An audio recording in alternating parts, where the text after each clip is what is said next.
মিনাশ শাইতানির রাজিম। বিসমিল্লাহির রহমানির রহিম। বর্তমান বাংলাদেশের প্রধানমন্ত্রী তারেক রহমানের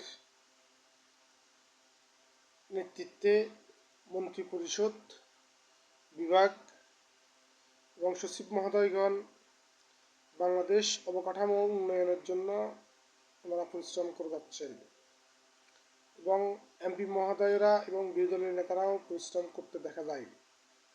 কিন্তু আপনি তৃণমূল পর্যায় পর্যন্ত যদি আপনি কন্ট্রোল না করতে পারেন, ভোট ব্যাংক যেখানে তৃণমূল পর্যায়ে, বাংলাদেশে আরেকটি কঠিন, সুষ্ঠু, অবাধ, নিরপেক্ষ নির্বাচন হবে। সেই নির্বাচন ভোটারদের গ্রহণযোগ্যতা থাকবে। প্রধানমন্ত্রী তারেক রহমান খুব সুন্দরভাবে দায়িত্ব পালন করে যাচ্ছেন। তিনি বাংলাদেশকে একটি উন্নত রাষ্ট্র হিসেবে তিনি দেখতে চাচ্ছেন।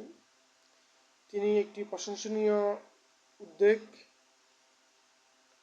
তিনি নিয়েছেন, যে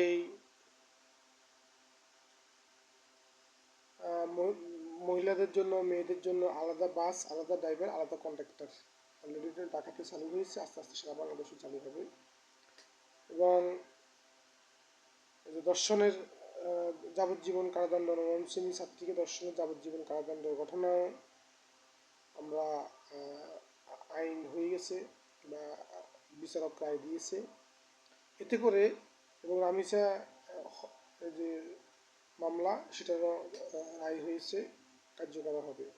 কিন্তু তারেক রহমানের একার পক্ষে দেশটাকে কন্ট্রোল করা সম্ভব নয়। বিরোধী দলীয় যিনি আছেন ডাক্তার শফিকুর রহমান, তিনিও দায়িত্ব পালন করে যাচ্ছেন এবং ওনার সাথে যে এমপিরা আছে তারাও দায়িত্ব পালন করে যাচ্ছেন বাংলাদেশকে উন্নত করার জন্য। কিন্তু আপনার দুই দলেরই তৃণমূল পর্যায়ে উচ্ছৃঙ্খল কর্মী আছে, এদেরকে প্রতিহত করতে হবে। এই উচ্ছৃঙ্খল কর্মীদের মধ্যে বিএনপি তৃণমূল পর্যায়ে উচ্ছৃঙ্খল কর্মী বেশি। এখন মাননীয় প্রধানমন্ত্রী তারেক রহমান যদি আপনি ভবিষ্যতের কথা চিন্তা করে, ভবিষ্যৎ রাজনীতির কথা যদি চিন্তা করেন, ভবিষ্যৎ ভোট ব্যাংকের কথা যদি চিন্তা করেন, তারা তৃণমূল পর্যায়ে পর্যন্ত আপনাকে কন্ট্রোল করতে হবে। যদি আপনি কন্ট্রোল করতে না পারেন, তাহলে আমরা সংবাদ বিশ্লেষকরা মনে করি যে অবাধ ও সুষ্ঠু নিরপেক্ষ নির্বাচন অনুষ্ঠিত হবে। সেখানে একটি ভোটারদের উপস্থিতি থাকবে অনেক বেশি এবং একটি ভোটারের আপনার গ্রহণযোগ্যতা থাকবে অনেক বেশি। যদি আপনি ভোট ব্যাংকের কথা চিন্তা করেন, যদি আপনি একতরফা নির্বাচনের কথা চিন্তা না করেন, যদি অবাধ, সুষ্ঠু, নিরপেক্ষ নির্বাচন ভবিষ্যতের কথা চিন্তা করেন, তাহলে আপনাকে এখন থেকেই আপনাকে তৃণমূল পর্যায় পর্যন্ত কন্ট্রোল করতে হবে।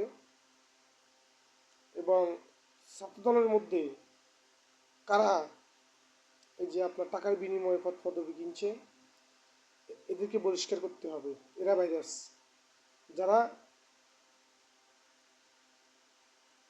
দলের সংগ্রামে এবং দলের অসময় ছিল না, তাদেরকে দিয়ে রাজনীতি হয় না। যারা দলের দুর্দিনে ছিল, তাদেরকে ছাত্রদল, যুবদল এবং বিএনপি কমিটিতে আনলে তৃণমূল পর্যায় পর্যন্ত তারা কন্ট্রোল করতে পারবে বলে সংবাদ বিশেষজ্ঞরা মনে করেন। অপরদিকে বিরোধী দলীয় যিনি আছেন, তিনিও সনদ বাস্তবায়নের জন্য আন্দোলন করে যাচ্ছেন এবং গ্যাস ও বিদ্যুতের নিয়ে আন্দোলন করে যাচ্ছেন। কথাগুলো আমি দেশের এবং মানুষের স্বার্থে বলেছি।